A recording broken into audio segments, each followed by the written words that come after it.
Welcome back, guys, to this video. So in this one we're talking about book formatting, the theory of book formatting. So once we have the interior of our book, it needs to be formatted to according to the Amazon KDP criteria.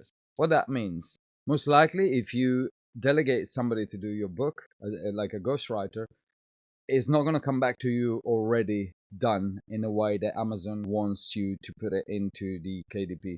So we know the criteria. Now it depends if a guy that is doing it, if your ghostwriter, let's say, is someone who already did books for Amazon KDP, you might be able to ask him, can you please do the formatting as well for the criteria? And now we're going to have a look at the criteria.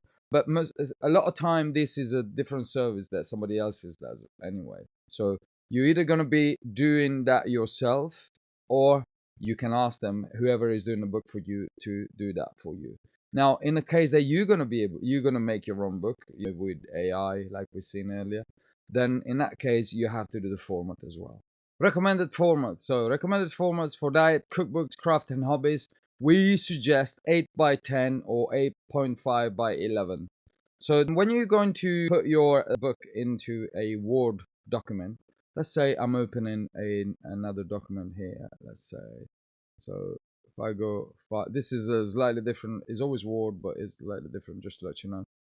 But nonetheless, so when if I go to layout, I'll have size here. As you can see, this is 8.5 by 11, and you got different, you can add more custom pages and stuff like this. So keep that in mind. We're going to go back there. But recommended formats is for diet, cookbooks, craft and hobbies. The main categories that we were talking about is 8x10 or 8.5 by 11. For non-fiction, self-help, business books, something that require a different layout or something, most likely is going to be 6x9. Why 8x10 or 8.5 by 11 for cookbooks? They're quite big formats, let's say, and if you need to show pictures with recipes and stuff like that, they're quite good. So if we're going back onto our carnivore diet here, I already opened another one actually for the 6.9 just to show you 6x9. So this one, if I scroll down here, it says 8.5 by 11, and most likely all the cookbook that you see here, they're going to be 8.5 by 11, unless somebody does something totally different. Let's say this one, for example. Let's have a look. I open up 8.5 by 11. Can you see that? So they're all going to be that format, and if you do a cookbook, just make sure you do that format too. If we take in as an example a self-help one, which is this one that I'm using all the time, with good intention. Now this is hardcover, but it doesn't really matter. You can see here it says 6x9, sorry, 6x1x9. So that is the different format. So as a general rule of thumb, stick with 8.5 by 11 if you want to do a cookbook, or if you're into craft and hobbies. 8.5 by 11 is basically, as I said, it's a big book and is like your normal A4 book. And then 6x9 is more of a smaller book. Those paperback that you see, they're smaller in size. Nonetheless, when you go into your Word document, you can change that here. If you want 8x11, most likely it's going to be like straight, like my one is already set up. This says 8.5 by 11. It's a letter one, as you can see. So you can just paste your stuff here and you'll be fine. Or if you want, you can change it, or you can go custom. Maybe here you can put 6, and here you put 9, and now you got a 6x9. You got like this, and that is more of a 6x9. Now I stick with this one most likely. Once you got those, when you decide what kind of book you're doing and what is your format. Now, as I said, at the beginning, I suggested to do cookbooks because they are an easy entry and they easy to profit on. So then when you get more experience, you can move on to different subjects. But let's say you do a cookbook, you do 8.5 by 11, you decided that is the thing. You got two different options now again. One is delegate the formatting. If you ask a ghostwriter to do it for you and he hasn't done the formatting, you have to go back on Fiverr, find another guy who is specialist on formatting, and ask him to do the formatting for you. Now the price is ranging as usual between $10 and $30, more or less. It depends, you know, as good as how good you take in your it's not rocket science, really. It's not rocket science. So if you want to delegate somebody, see first of all if you can delegate the same person, the ghostwriter that did it for you, without spending too much money on top. of what you already spent. B, if he doesn't do it, C, if you get somebody on Fiverr or Upwork, or do it yourself using Word. So when you got that one, you got them two. That's great. Once you have the complete formatting, you will have on hand format and number of pages. Why is that important? Because now you're going to give that one to the person who's going to do your cover. Definitely, we said we're going to delegate the cover 99% of the time. So he has to do the cover and front and back, and he has to do the paperback and the Kindle version. So he needs that format and he needs the number of pages to understand for the spine on the paperback especially. So we wrap it up. There you have it. Book formatting theory. You need to do 8 by 10 or 8.5 by 11 or 6 by 9. Whatever you got, whatever you choose, you got two choices. Either you do it yourself or you delegate somebody to do it. When you have it, you definitely want to send it to whoever does your cover for them to be able to do that. All right. So book formatting, the practice. Now let me start saying that this is like a pain. This is a pain. So there's a lot going on here, and I won't have the time and the space to fit in a video here and explaining exactly how this works. So delegate. Now, if you want to do it yourself, let me just give you some guidelines. Imagine we have developed our book. We have our manuscript. Maybe we got that done by a ghostwriter. Maybe we done it ourselves. Do you remember we were looking at earlier when we used ChatGPT to develop a layout of chapter by chapter summary of the book for the types 2 diabetes? If you go back into the previous lesson, you'll see it. Now, let's use that as an example. That's why it's good to have ChatGPT with a history and go back always from the same history. And you can take a prompt like this one where it says, act as a seasoned ghostwriter and begin crafting the book by expanding the first chapter you previously developed, which we were looking at earlier. Ensure the chapter resonates deeply with the target audience, addressing the specific goals, pain point, and needs. Keep in mind the book title and subtitle.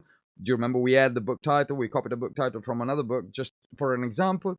Proven 60-day meals, blah, blah, blah. Yes, and create a compelling, persuasive narrative that speaks directly to the reader's challenges and aspirations. This is how you actually develop in a book anyway.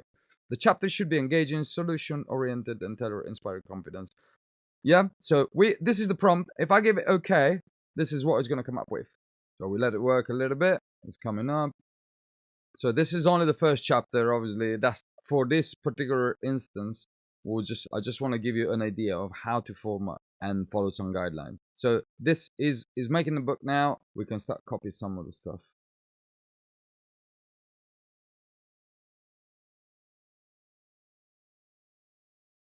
Let's copy this bit. And I go and paste it here. As you can tell, already give me chapter 1. Understanding the current life-changing approach to health and vitality. So what we're saying, this is a guidelines, and then I'll tell you what I would do if I was you. Fonts. Any fonts you like is fine, but the simpler the better. I personally use Aptos Body or Georgia or New Times Roman or sometimes Arial as well. It depends. Now, font size most likely is 11 or 12. It depends what kind of book you're doing, but if it's a cookbook, most likely it's going to be one of them two. The one that you prefer, the bigger the better, but you might end up having more pages. Now, if you do a something for seniors, you know, like a guide, like a computer guide for seniors, you want to make sure you even do 12 or 13 because they need to be able to see it. Line spacings is always in between 125 and 1.5. By line spacings, we are talking about the distance between them lines. Those format every chapter title as a heading 1. So we're talking about this. This is the chapter title. We go here. As you can see, is already heading 1. This, as you can see, is Aptos Body 12. So we got that one. Remove extra space and replace with page breaks at the end of the chapter and line space in between every paragraph. You can see here we got paragraph 1. There is always a space in between. So this is just an idea. What you have to think, you have to do this and go through the entire book. At the end, it has to be saved as a digital format. It has to be doc. And if you want to do the paperback, that's going to be a PDF. So you have to keep that in mind. To begin with, you start with a layout. You need to choose your layout and the margins. Actually, before that, you need to choose your size. And normally we said it's always 8.5 by 11. Do you remember for the type of books that we're looking at? Or 6 by 9. You change that by looking at this. You can put a custom paper size as well. Then you'll have to go through your margins. You can put custom margins or normal margins. So There's a lot of other things that can go going on, but as a general rule of thumb, these are your main guidelines when you do a book. My suggestion is, if you get around to have a book, either you done it with ChatGPT, look, is creating all the paragraphs now, and this is only the first chapter, or you delegate somebody, a publishing house or a writing service company or somebody on Fiverr. Just you can, well, if it's a publishing house, like if we do it ourselves, we'll give you a product that has got everything sorted. But if you give it to somebody that he only does the book, then you can go back into fiverr.com. And this is not a difficult job. You can get a very cheap $10, $20, $5, $20 Amazon KDP books and ebook formatting. So all you have to do, give them the guidelines of what you want and let them know, what kind of formatting you want. It's going to be straightforward and quick for them because they're just going to copy the entire book and format it. So this is what I suggest you to do. This is something that you want to delegate. You don't want to spend too much time doing it yourself, especially if you've never done it. If you're not great at computer, you have to learn, all these ins and outs, and it could be very cheap just to delegate somebody. So this is what I would personally do at this point, at this stage. You have to prioritize what is most important, I believe, and do not waste time for no reason. Okay? So, book formatting, if you want to do it yourself, these are more or less the guidelines that you want to keep. And if not, my suggestion, go on Fiverr and ask a service. You send them the brief of what you need, and they will do it for you. Okay? We'll wrap this up, and I'll see you all in the next lesson.